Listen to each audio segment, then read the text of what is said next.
Bueno, antes que nada, muchas gracias al instituto, a la doctora Luz Fernanda por el espacio. Y lo que voy a hacer ahora es compartir las reflexiones de un proyecto que estoy finalizando y que tiene que ver con justamente cómo pensar desde perspectivas geográficas una serie de procesos de migración irregularizada, ¿no? En términos de aquellas poblaciones en tránsito por México que se dirigen hacia Estados Unidos, principalmente el norte de Centroamérica, y que transitan en el país sin documentación migratoria, ¿no? Bueno, como ustedes saben, este ha sido un fenómeno que se ha visto, ha sido muy mediáticamente visible desde hace varios años, ¿no? Ha habido varios, digamos, como varios eventos públicos muy dramáticos y drásticos, desde las crisis de los niños menores no acompañados del 2014 o la masacre de San Fernando y Cadereyta, hasta, recordarán, las caravanas migrantes previas a la pandemia, ¿no? Este es un proceso social de dimensiones muy amplias, y un poco lo que yo voy a intentar hacer en esta presentación es dar cuenta de cómo pensar la relación entre las poblaciones migrantes en movimiento, el Estado y las políticas que intentan dar algún tipo de respuesta a este tipo de procesos, en un encuadre regional geopolítico, sobre todo en relación a la agenda norteamericana para la región respecto al tema migratorio en específico y particularmente respecto a estos grupos en especial, ¿no? Una idea que va a estar muy presente, como verán, tanto al inicio como en las conclusiones, es la idea de que las políticas migratorias tienen un carácter diferenciado.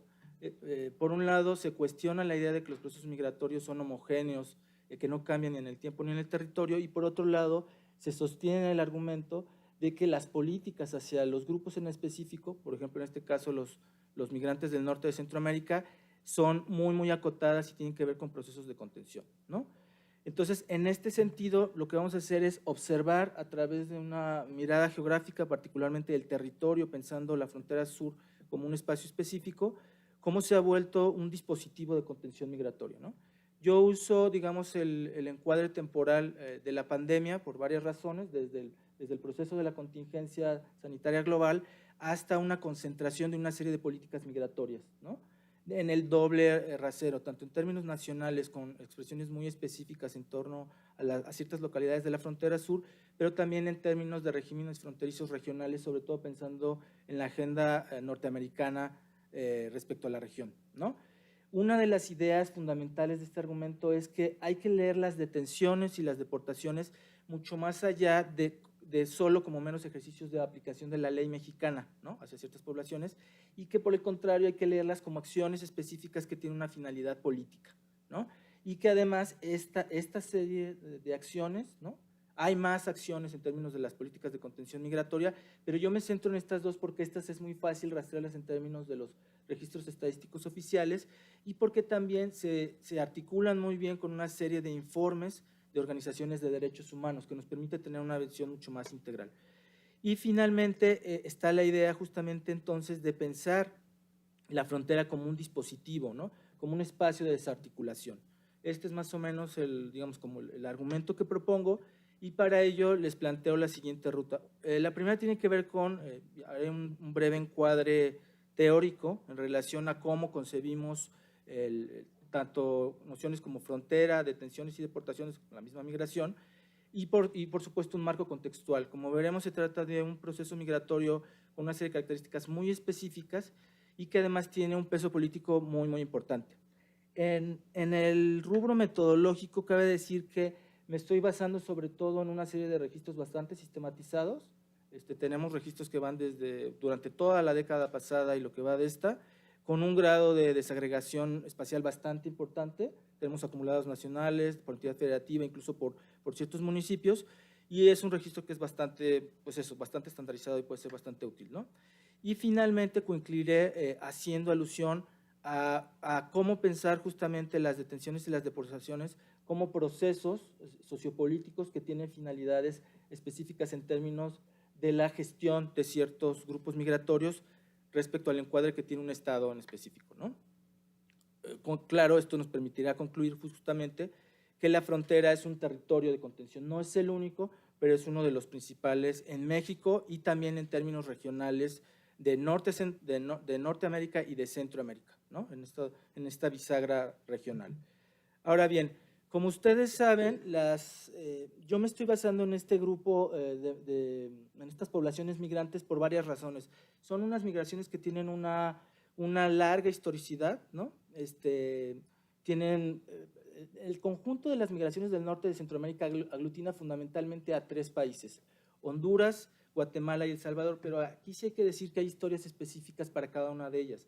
Por ejemplo, en el caso de Guatemala y El Salvador sí sabemos que sus orígenes se remontan a finales del siglo pasado con los procesos de contrainsurgencia y de terrorismo de Estado, ¿no? De terrorismo de Estado en el caso de Guatemala, cuando hubo un proceso migratorio muy importante hacia el sur de México, pero también hacia Estados Unidos, o en El Salvador en el caso de la guerra de contrainsurgencia.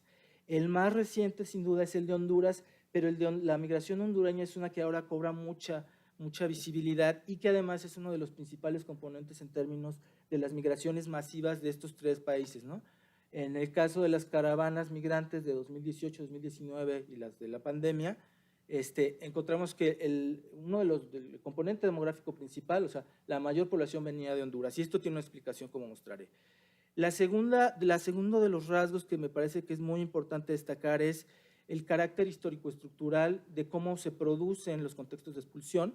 En este sentido, sí hay una bibliografía bastante compacta, ¿no? Tanto en términos de la Academia de Colegas del Colmex, de la UNACH, como de organizaciones de derechos humanos, que dicen que hay fundamentalmente 3 grandes procesos. Uno que tiene que ver con los procesos económicos derivados del incremento de la desigualdad y del aumento de la pobreza, ¿no? Que este es el más frecuente. Otro que tiene que ver con causas sociopolíticas que aluden fundamentalmente a los contextos de violencia, sea en términos del crimen organizado, de las pandillas como la Mara Salvatrucha, y a esta se articula finalmente la que tiene que ver con las medioambientales. El impacto de ciertos fenómenos, sobre todo huracanes, pero no solo, ha sido un detonador clave de ciertos procesos migratorios en años específicos. Por ejemplo, a finales del siglo pasado y principios de los huracanes Mitch y Stan estuvieron vinculados o fueron detonantes fundamentales para el incremento de estos flujos, o en el caso de la pandemia con los huracanes Eta y Iota, ¿no?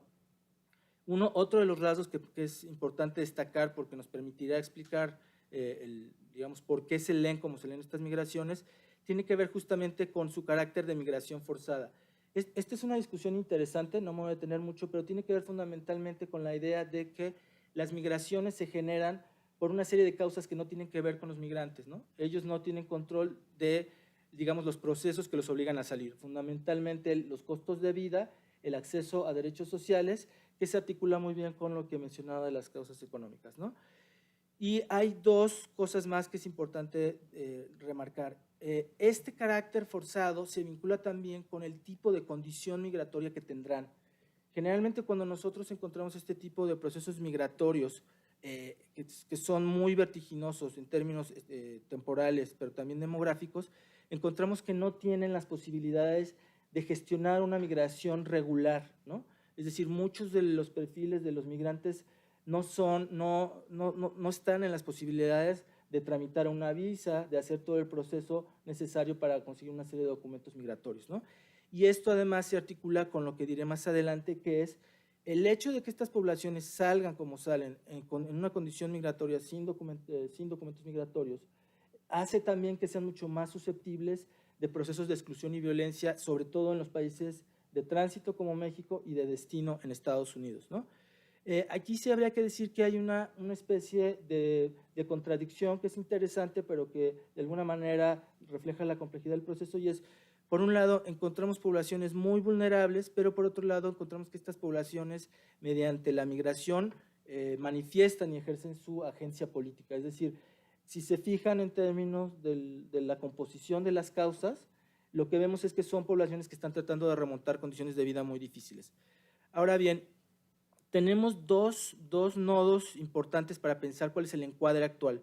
Uno tiene que ver, digamos, dos hechos contextuales importantes. El primero tiene que ver con el proceso de las caravanas migrantes, que fue el antecedente de la pandemia, más o menos 2018, octubre del 18 durante todo el 19, inicios del 20, y la otra que me detendré más adelante tiene que ver con la pandemia.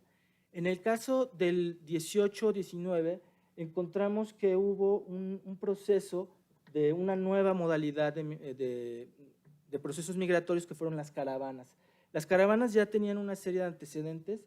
en procesos de movilización política de los familiares de migrantes desaparecidos y de ciertos grupos de derechos humanos, pero no tenían el volumen demográfico actual, ¿no? Esto lo han documentado investigadoras como Dolores París u otros colegas de la UNACH, en donde lo que encontramos en el 18 es que se recurre a una estrategia que habían usado grupos en defensa de los derechos humanos y lo hacen justamente los migrantes como una forma de usar la visibilidad como una forma de seguridad, ¿no? Y esto se caracterizó por una serie de acciones de carácter colectivo que no me voy a detener mucho aquí, pero que además inmediatamente tuvo una respuesta por parte de los estados, principalmente por el gobierno xenófobo de Donald Trump. El gobierno xenófobo de Donald Trump siempre tuvo una doble visión, una que tenía que ver con el discurso al interior de Estados Unidos y una serie de acciones muy agresivas al interior de Estados Unidos, pero también con una visión regional que lo que intentaba hacer era cortar los flujos migratorios en los países de tránsito, principalmente en México y en el norte de Centroamérica. En este sentido, por ejemplo, surge el programa Quédate en México, que va a terminar, ¿no? Muy pronto, y que recordarán que consiste fundamentalmente en todo aquel migrante sin documentación migratoria que llegue al sur de Estados Unidos vía México, tiene que esperar su proceso de solicitud de derecho de asilo en México, que esto es una anomalía jurídica. Antes de los MPP, lo que acontecía es que si alguien iba a solicitar derecho de asilo en Estados Unidos, llegabas, si tenías un encuadre socioétnico específico, te detenían, pero esperabas todo tu proceso en Estados Unidos. Lo que hacen con el MPP es forzar a que México sea una especie de espacio fronterizo, un impasse, ¿no? En lo que se resuelven. Y lo que habría que decir además es que el índice de aceptación de las solicitudes de derecho de asilo es bajísimo, ¿no? Muy, muy bajo, menos del 5%. A esto se sumaron en este periodo también las políticas de tolerancia cero, recordarán estas imágenes muy dramáticas de la separación de familias, ¿no? Del encarcelamiento de los niños, ¿no? Que fueron parte de todo este andamiaje que, repito, tenía esta doble visión. Esta que tenía más un carácter regional, el programa Quédate en México, y estas que sí tenían la tolerancia cero, una expresión mucho más específica en términos del territorio estadounidense. Y a la cual se agregó además una serie de políticas que fueron impulsadas por los estados de la región, por ejemplo, en este caso México, que tenían que ver justamente con este peso norteamericano. Por ejemplo, está también muy, muy documentado que a raíz de la presión que ejerció Trump, se dio el envío de la Guardia Nacional, ¿no? Esto está registrado en un informe que hicieron, entre otras, Inmumi, pero hay una documentación bastante amplia. Entonces, lo que se plantea es que la dimensión geopolítica regional es un encuadre fundamental en donde hacemos un proceso de articulación entre el origen, el norte de Centroamérica, México y Estados Unidos como destino, ¿no? Tampoco me voy a detener mucho, pero hay que entender que Estados Unidos se vuelve el principal polo por dos razones fundamentales. En el caso de los salvadoreños y los guatemaltecos, como expliqué previamente, hay redes históricas migratorias, ¿no? Que estaban desde finales del 20, y entonces esto hace que los procesos migratorios sean mucho más fluidos, ¿no? Que haya una circulación de recursos que permite pagar los costos o que permite iniciar las trayectorias migratorias. La otra cuestión que es fundamental y es de mucho mayor peso es la diferencia salarial. Esta es una discusión que han dado diversos colegas, entre ellos Bustamante de Colev, y que tiene que ver con la idea de que no hay manera de que en México puedan ganar el salario neto que ganan en Estados Unidos, ¿no? Como ustedes saben, el salario en Estados Unidos está, dependiendo del trabajo, arriba de $8 y pueden llegar a ganar hasta 14, 16 dólares. Entonces pueden llegar a ganar montos de arriba de 60,000 pesos mexicanos, ¿no? Si alguien trabaja en un promedio 9 horas diarias, 6 días y las 4 semanas, 4 y piquito semanas del mes, puede llegar a tener estos ingresos que, como se dan cuenta, no hay manera que este tipo de poblaciones migrantes puedan tener estos salarios en sus países de origen, ¿no?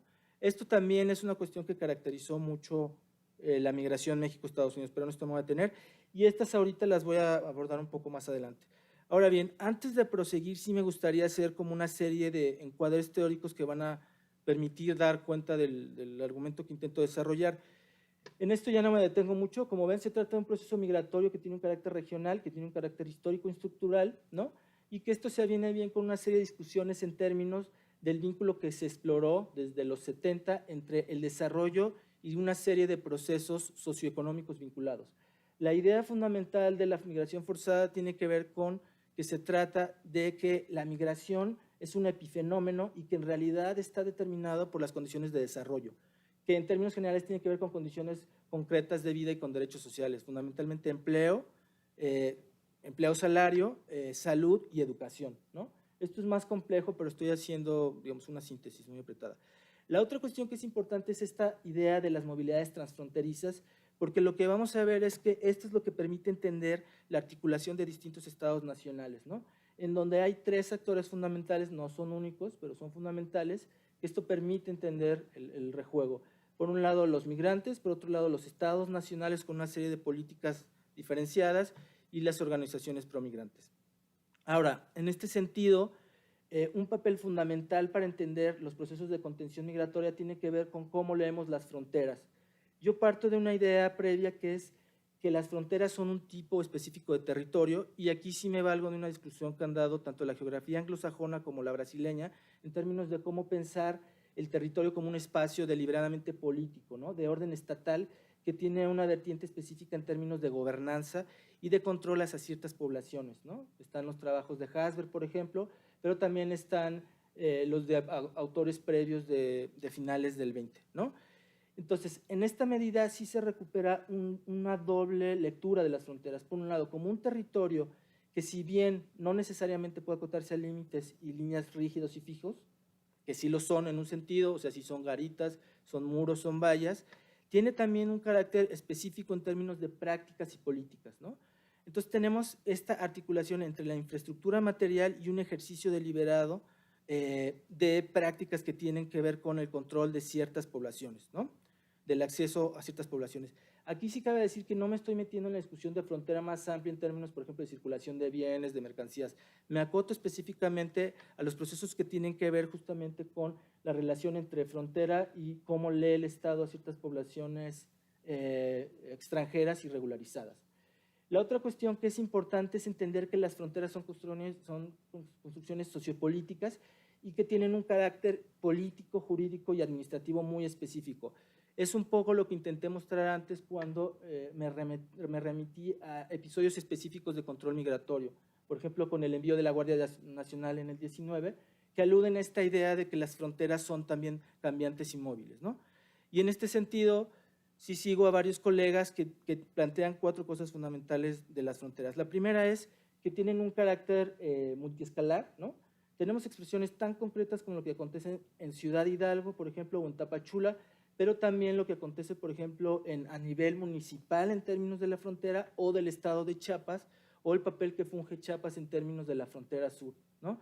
Las fronteras son un buen ejemplo en términos de cómo podemos construir andamiajes conceptuales que recuperen la articulación de escalas. Y los otros tres rasgos que han sido bastante documentados por distintos colegas, tanto en Estados Unidos como en México, desde Daniel Villafuerte hasta Dolores París o la misma Laura Velasco, tiene que ver con tres dinámicas que han caracterizado la frontera sur y sobre todo la frontera norte, ¿no? Por un lado, un proceso de securitización que tiene que ver con la idea de que las fronteras fungen como dispositivos materiales, como puertas que pueden cerrarse. La segunda, y es el caso de la frontera sur en contextos específicos que les detallaré, tiene que ver con cómo se puede llevar a cabo una extensión territorial importante de ciertas políticas de control de poblaciones migrantes de un estado nacional a otro. La idea es, por ejemplo, ver cómo la frontera sur está fungiendo un papel estratégico para el control migratorio norteamericano, ¿no? Mexicano y norteamericano. Y finalmente esto nos lleva a la idea de que se trata de regímenes fronterizos, que tienen que ver justamente con pensar esto no solo en términos de lo que acontece, por ejemplo, de manera local o nacional, sino como un conjunto de procesos que tienen que ver con intereses más o menos compartidos o impuestos, como puede ser, por ejemplo, cómo la agenda norteamericana de control de la población del norte de Centroamericana se extiende y ahora es parte de la agenda de la política migratoria mexicana, ¿no? Ahora bien, en este contexto, lo que yo propongo es que se puede leer este ejercicio a través de dos ejercicios políticos muy, muy específicos, que son las detenciones y las deportaciones. Como les decía, la contención migratoria es muy, muy amplia y tiene un espectro de medidas y políticas desde las oficiales hasta las no oficiales, o sea, puede tener desde las deportaciones y las detenciones hasta los operativos de control. Por ejemplo, los operativos de desarticulación de las caravanas migrantes o de represión de los migrantes, que eso se ha documentado de manera muy reciente, ¿no? Pero en este sentido, lo que se propone es una mirada muy específica que tiene que ver con las detenciones y deportaciones, porque muestra muy bien el doble carácter de cómo la bisagra, frontera, política migratoria puede tener una especie de robustecimiento y de tener espectros importantes. Por ejemplo, las deportaciones y las detenciones son de facto ejercicios de la ley migratoria, ¿no? O sea, si alguien está cruzando por el territorio nacional y no tiene documentación migratoria, de acuerdo a la ley migratoria, puede una autoridad competente, que en este caso serían los del Instituto Nacional de Migración, detenerlo, ¿no? Y o deportarlo en términos del procedimiento que se establezca. Esta sería como la lectura aparentemente neutra y, digamos, aséptica. En el fondo lo que encontramos es que sí tiene un carácter político cuando encontramos que esto se incrementa en coyunturas específicas. Por ejemplo, como veremos, en el caso del 2018 y 2019 vamos a ver que hay un incremento importante, o en el caso del 2021, ¿no? Y tiene que ver justamente con cómo se refuncionaliza y se le dota de otra función a un ejercicio jurídico específico, ¿no? Y bueno, ya para entrar en materia, nada más lo que les comentaba, nos basamos en un registro bastante sistematizado. No me voy a detener aquí a caracterizarlo, pero la ventaja es que tiene varios años, tiene un conjunto de procesos importantes en términos temporales, tiene múltiples escalas y nos concentramos específicamente en la frontera sur, y como mostraré más adelante hay una razón específica para ello. Solo cerraría diciendo dos cosas. Como recordarán ustedes, remarqué estos procesos del 18-19, pero en el caso de la pandemia encontramos una articulación de tres procesos que voy a detallar más adelante. La primera es, por un lado, sí se da un impacto claro en los flujos migratorios de la emergencia global, hay una reducción en el 21 como veremos, pero también se utiliza la pandemia, o sea, hay un deliberado utilización política para agregar otra medida de impacto regional que va a ser el título 42, ¿no? El título 42 fundamentalmente lo que hacía es cualquier migrante que llegaba a Estados Unidos era inmediatamente devuelto. Esto en razón de un artículo que se hizo en la primera mitad del siglo XX que permitía esto, ¿no? Que en contextos de emergencia sanitaria se podía invocar esto, ¿no? Claramente hubo aquí un uso político y esto se documentó sobre todo, recordarán, en la contradicción que tuvo Trump. Nunca tuvo una política nacional de atención a la emergencia, a la pandemia en Estados Unidos, pero sí recurrió de manera muy paradójica a usar esto en contextos de la frontera, ¿no? Entonces lo que decían es, o hay un grado importante de esquizofrenia o hay un uso deliberadamente político. Pensamos que hay una mezcla de las dos, ¿no? Y la otra cuestión tuvo que ver justamente con cómo el título 42 va a generar otra vez un cierre muy importante. Bueno, y ahora sí ya me voy un poco a los datos, entre comillas, para que muestren esto. Este es un mapa que nos muestra, voy a trabajar con dos, sobre todo con las detenciones, pero también con las deportaciones. Este es un mapa que nos muestra lo que yo les venía diciendo antes. Este es para el conjunto del 2021, en el contexto de la pandemia, y es la idea principal que intentamos transmitir con el mapa tiene que ver con un carácter diferenciado en términos territoriales, es decir, como ustedes ven, las detenciones no se dan de manera homogénea en todo el país, y por otro lado tampoco se dan de manera homogénea en términos temporales. Los colores más intensos aluden a los estados que tuvieron mayores registros de detenciones en términos absolutos, y las gráficas de pie en cada uno de los estados tiene que ver, la parte izquierda tiene que ver con el 20 y la parte de la izquierda con el 20 y la parte de la derecha con el 21, ¿no? Entonces, como ven, en general observamos que en los estados que tienen los mayores registros de detención, en el 20 hubo un claro incremento, ¿no? Es el caso de Chiapas, por ejemplo, o el caso de Sonora, el caso de Nuevo León, ¿no? Y con esto lo que intento decir es que hay también aquí una contranarrativa en términos de que la migración es una especie de ola que invade, ¿no? Lo que encontramos es que esto es una ficción, que hay una expresión claramente selectiva y diferenciada. Evidentemente, un ejercicio mucho más analítico y a profundidad tendría que llevarnos a hacer esto a nivel del municipal y de nodos específicos, y veremos efectivamente que se pintan más bien líneas, ¿no? O sea, es decir, la expresión territorial de la política migratoria está muy, muy acotada a una articulación de nodos muy, muy específicos. Y esto tiene que ver además con algo que no se dice, que son fundamentalmente dos procesos. El primero tiene que ver con las rutas migratorias, que parten más o menos del sur y luego se bifurcan en arribita del centro-occidente, y la otra tiene que ver con justamente la idea de llegar a frontera norte para cruzar Estados Unidos, ¿no? Entonces estos son, digamos, como dos de los procesos subyacentes a esto. Y complementaría diciendo que el mapa también muestra, si se fijan, digamos, la composición demográfica de las poblaciones migrantes irregularizadas. Igual, los colores más oscuros, Honduras claramente, son los que más aportan, ¿no? Este es, digamos, uno que baja a la escala de la frontera sur y norte de Centroamérica. Y aquí, como ven, pues refleja muy bien esto. Ahora, ¿cómo se expresa esto en términos del territorio nacional? O sea, ¿cómo leemos lo que pasa en las fronteras? Bueno, la primera cosa que hay que decir es, si se fijan, de los totales nacionales, frontera sur, salvo el caso del 20, es el gran territorio de contención, ¿no? Por muchísimo. Y como mostraré más adelante, además, esta contención es muy selectiva. Se realiza fundamentalmente en Chiapas y Tabasco, ¿no? Y esto, repito, tiene que ver con estas dos cosas, con las rutas migratorias y con los ejercicios de contención migratoria y la infraestructura migratoria. Ahora bien, aquí yo lo que les intento mostrar es también esta relación entre cómo se incrementan los procesos de detención respecto a problemáticas específicas. Por ejemplo, recordarán, las caravanas inician en el 18, a finales del 18, y vean cómo observamos un incremento sustantivo, ¿no? Del 17 al 18 hay un incremento sustantivo tanto en frontera norte como en frontera sur. El caso muy destacado es frontera sur, vean, prácticamente duplica, ¿no? Que este comportamiento ni siquiera se presenta a nivel de los acumulados nacionales. En el caso del 19 todavía es más acentuado.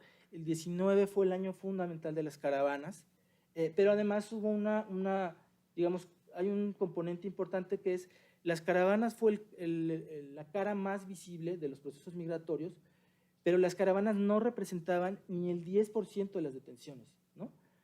Cuando se hacen estimados de cuánta gente iba en las caravanas, recordarán, en la más numerosa se pensaba que iban hasta 7,000.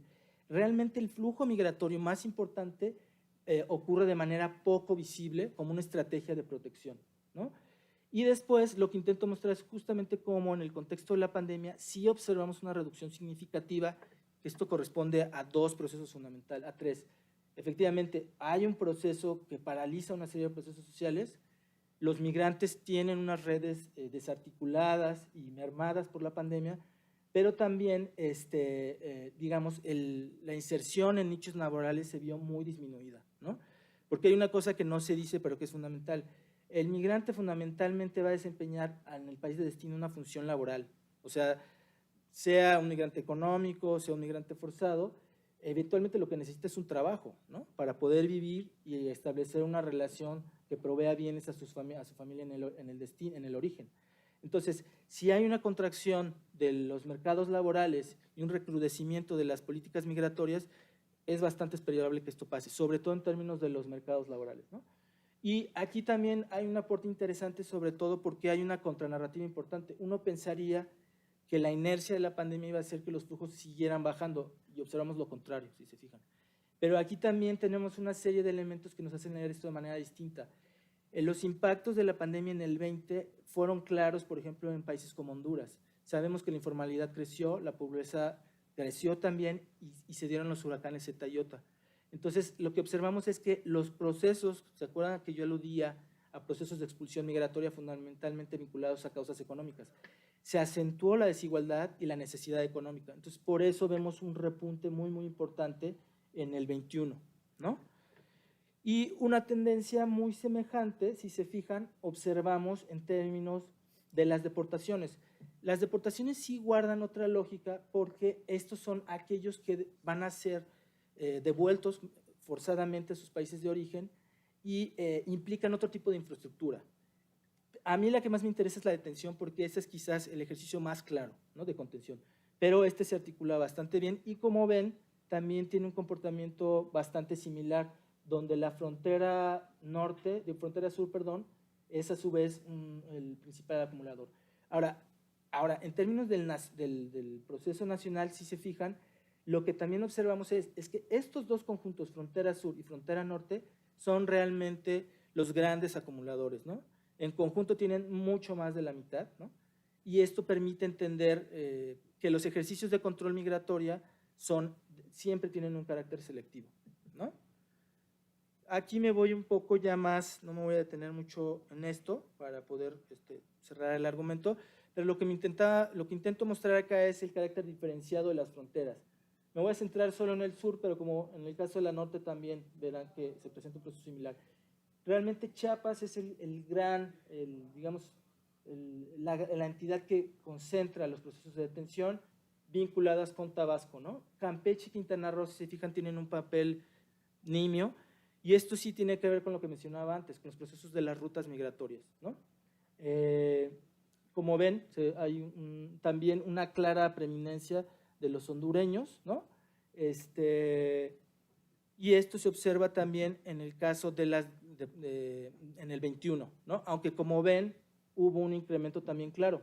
En el 21 ya observamos otra vez que se empieza a acontecer esto.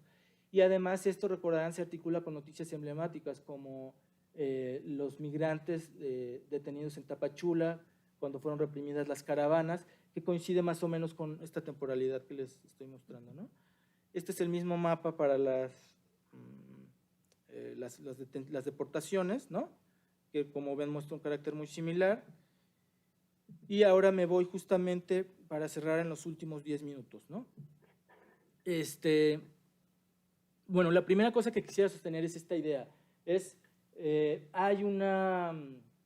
Sí hay una contranarrativa importante en términos de que la pandemia solo generó procesos de inmovilidad. Esto fue cierto para el 20, ¿no? Esto está muy, muy documentado. Ahí iniciaron los procesos también de cierre de fronteras, que aquí también es importante decir que esto fue un proceso diferenciado y selectivo. México propiamente no cerró fronteras. Los que cerraron fronteras fue Estados Unidos y el norte de Centroamérica, principalmente Guatemala, ¿no? Pero en el caso estricto de México no hubo como tal ni declaraciones ni ejercicios, digamos, generalizados de cierre de fronteras. Sí hubo ejercicios específicos. Por ejemplo, a finales del 20 hubo varias caravanas que salieron de San Pedro Sula en Honduras y que iban a llegar a México.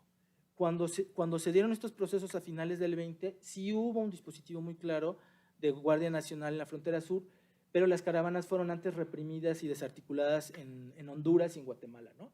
Entonces, lo que intento mostrar también aquí es que de lo que se trata es que la contención migratoria, aunque tiene ejercicios más homogéneos, estandarizados, también tiene acciones específicas como pueden ser los operativos o los dispositivos específicos en el caso, por ejemplo, de Ciudad Hidalgo, ¿no? Pero los que son más, digamos, los que no hay que perder de vista nunca son las detenciones y deportaciones, porque esas son las genéricas, ¿no?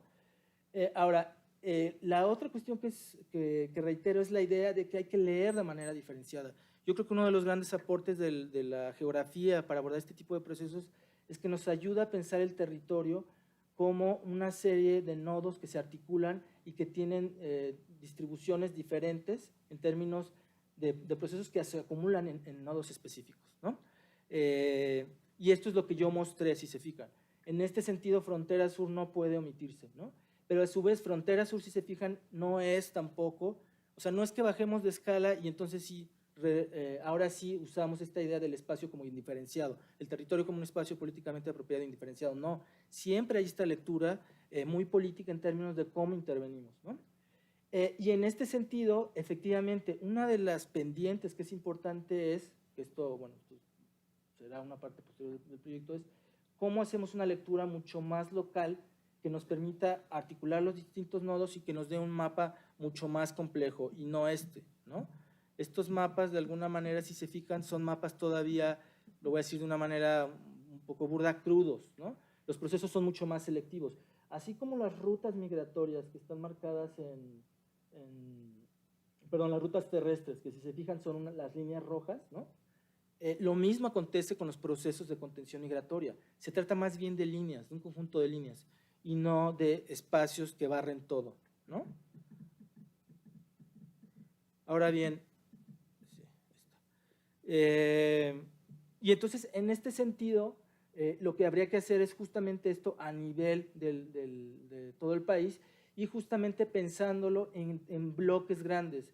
Hay sugerencias de hacerlo en términos de regiones mexicanas o de hacerlo en términos de entidades. Cualquiera de las dos puede ser interesante, pero además a estas hay que articularle, por ejemplo, todo lo que tiene que ver con rutas migratorias y con los procesos de albergue, ¿no? Porque aquí sí lo que quisiera mostrar, este mapa es más útil para ello. Este mapa no lo condensa bien, pero lo que encontramos es que en general, supongamos que las líneas rojas fueran las rutas migratorias, no son las rutas migratorias, pero cuando hay mapas de rutas migratorias, observamos que al lado de las rutas migratorias tenemos infraestructura migratoria, de detención migratoria, y también infraestructura de apoyo, de albergues, ¿no? Entonces, la idea es pensar esto como la articulación de procesos, justamente, ¿no?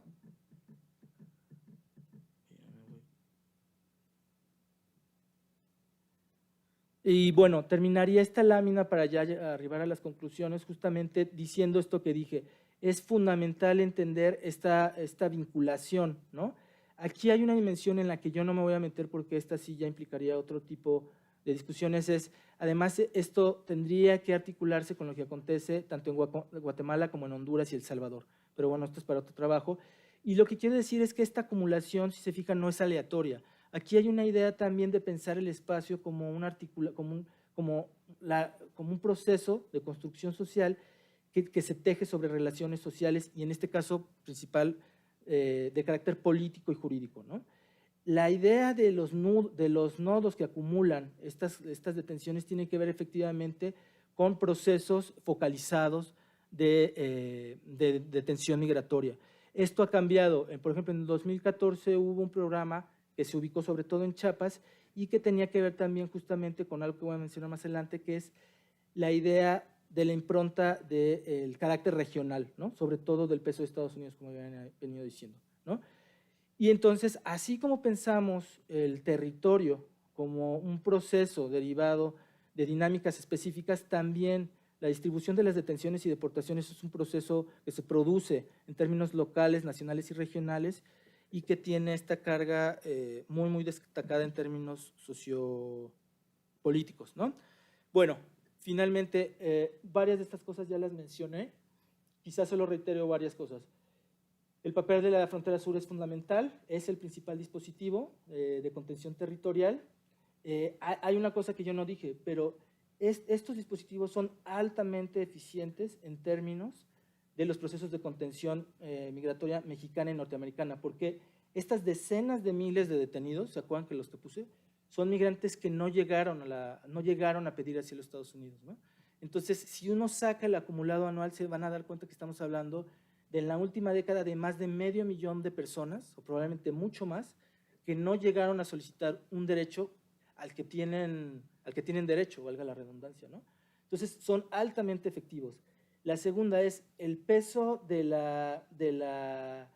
carácter regional y geopolítico es algo que no podemos omitir, porque, reitero, aquí si se fijan, los eventos donde más detenciones hubo tienen que ver con momentos claves, primero, de la política migratoria norteamericana, o sea, cuando Trump amenazó con los aranceles mexicanos o con los MPP, en el caso del 19, o por ejemplo en el 20 cuando puso el título 42.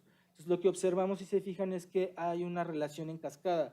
Hay una medida en Estados Unidos de carácter local que tiene una implicación regional y esto efectivamente hace que inmediatamente tenga una expresión en términos de lo que acontece en México. Y cerraría diciendo un poco con qué podemos vincular y articular esto. La primera es, a mí sí me parece que hay indicios fuertes para pensar que hay una política migratoria diferenciada. Esto sabemos que en Estados Unidos pasa, ¿no? No se ha tratado de la misma manera, por ejemplo, a los ucranianos que vienen de una situación muy, muy difícil, ¿no? De un contexto muy dramático, que por ejemplo, a los hondureños. Recordarán, cuando recién había iniciado el conflicto, al principio de que hubiera iniciado los primeros meses del conflicto Ucrania-Rusia, se aceptaron a decenas de miles ucranianos. Si uno establece la relación con los hondureños, se registró que había menos de 2,000 hondureños aceptados, cuando la desproporción demográfica es muy, muy importante, ¿no? Ahora, la segunda tiene que ver, la segunda gran línea de reflexión, y con esto termino, con qué podemos articular esto. La primera es, necesitamos más precisión para leer con mayor, digamos, con un mayor alcance, tanto territorial como jurídico-político, los ejercicios de contención. Una, sin duda, es leer, por ejemplo, con mucho más detalle los procesos de represión y control de las caravanas. Esto ha sido muy visibilizado, pero sí nos falta como pensarlo más en términos de estas estructuras territorialmente más amplias e históricamente más prolongadas, ¿no? Esto tiene una relación directa con lo que dije, ¿no? O sea, la idea es que no lleguen los migrantes a frontera norte. La segunda, y esta es fundamental, todo esto también está vinculado con un dispositivo político que tiene Estados Unidos desde hace muchos años, que es el refugio cada vez es más lento y es menor.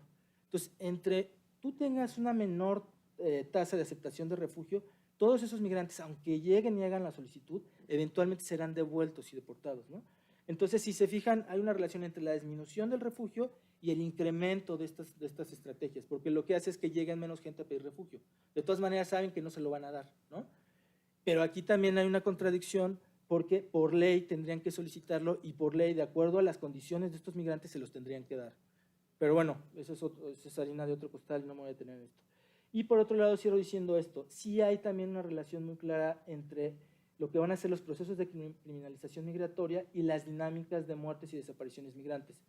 Me quedo sobre todo con la última. En la medida en que tú concibes al migrante como un transgresor de la ley y no como alguien que cometió una falta administrativa, permites que puedas hacer estos ejercicios, por ejemplo, de represión de las caravanas, ¿no?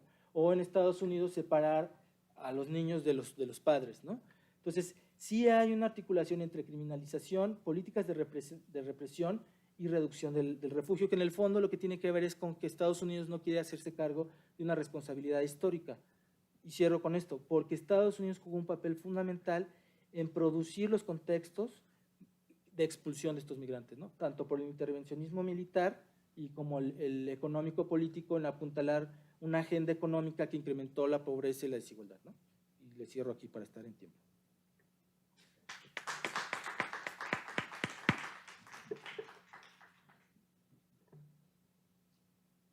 Pues le damos las gracias al doctor Castillo por habernos abierto los ojos sobre la complejidad que está implícita en los procesos migratorios y el juego que hay entre la frontera norte y la frontera sur, que como que lo intuíamos, pero ahora lo vemos con una mayor complejidad. Bueno, vamos a abrir un espacio para el diálogo. En primer lugar, vamos a darle la palabra a las personas que nos acompañan aquí en el auditorio y después, como nos vayan llegando los comentarios o las preguntas en las redes sociales, pues también abriremos paso a ello. Sí, la doctora Juárez, por favor. Gracias, buenas tardes. Gracias, Guillermo, muy interesante. Mi pregunta es, cuando ustedes van al trabajo de campo, el pedir información, ¿cómo es esta? Porque parece que todo es un top secret. Gracias.